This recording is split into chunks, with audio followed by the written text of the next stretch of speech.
lagi di podcast ngobrol antar pelajar, di mana kita ngobrolin seputar pendidikan nih. Kali ini tema kita yaitu melanjutkan pendidikan keguruan tinggi bersama aku Faren dan narasumber kita Agis. Hai Agis. Hai Faren, dan hai juga buat para pendengar setia ngobrol antar pelajar.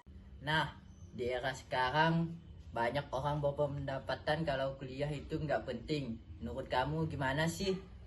Aku kuliah tuh sekarang bukan satu-satunya jalan buat sukses. Kadang orang banyak mikir kalau nggak kuliah aku ketinggalan dong. Nah, kita mulai dari awal dulu nih. Menurut kamu, kenapa sih orang masih milih kuliah? Biasanya sih karena mau dapat kerja yang lebih layak. Dan zaman sekarang banyak kantor yang masih nyari lulusan S1. Dan kuliah juga buat nambah relasi dan nyari teman dari berbagai daerah. Dan belajar yang mungkin nggak kita dapat pas SMA. Benar, itu bukan tentang ilmunya doang, tapi kamu belajar tentang mengatur waktu, mikir kritis, kerja kelompok, mikirin deadline yang mepetnya minta ampun, tapi harus tetap senyum. Kayak hidup lah ya. Benar banget. Tapi ya nggak munafik juga, karena kuliah tuh beratnya di ongkos. Apalagi kalau milih swasta dan jurusan yang spesifik banget. Setuju, makanya makin banyak orang nanya, worth it gak sih gua kuliah? Soalnya banyak yang sukses tanpa gelar seperti YouTuber, programmer, dan otodidak.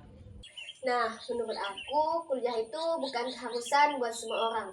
Tapi ya kalau kamu butuh gelar buat tujuan yang kamu ingin jadi dokter, guru, atau insinyur ya harus kuliah.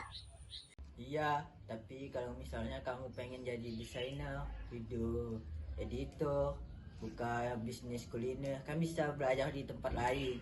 Kan banyak platform gratis dan murah sekarang.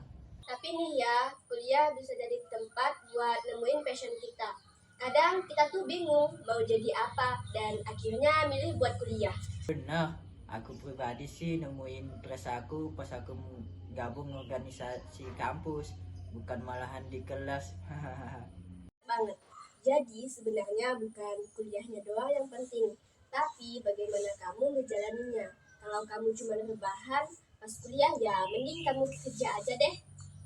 Sip, jadi buat kalian yang masih galau, mungkin bisa tanya ke diri sendiri dulu. Yang pertama, kalian pengen jadi apa? Yang kedua, jurusan yang kalian pilih itu relevan gak? Yang ketiga, memungkinkan gak untuk kalian kuliah baik dari waktu, finansial, dan mental? Dan kalau ternyata jawabannya belum siap, itu bukan dosa. Kamu bisa banget kok mulai dari latihan atau kerja dulu. Yang penting kamu nggak lupa buat belajar. Tuh catat tuh, nggak kuliah bukan berarti hidup kamu gagal, tapi kalau kamu kuliah manfaatin itu sebaik mungkin. Gak cuman ngejar gelar, tapi cari pengalaman dan cari skillnya. Akhir kata nih, sukses itu nggak cuma satu jalur, tapi dari banyak jalur yang bisa kamu lakukan. Yoi, oke buat kalian yang masih bingung pengen kuliah atau enggak, semoga podcast ini bisa membantu kalian mikir lebih jernih. Thank you banget yang udah dengerin. Jangan lupa pantau terus channel Ngobrol Antar Pelajar supaya nggak ketinggalan video selanjutnya. Bye, guys.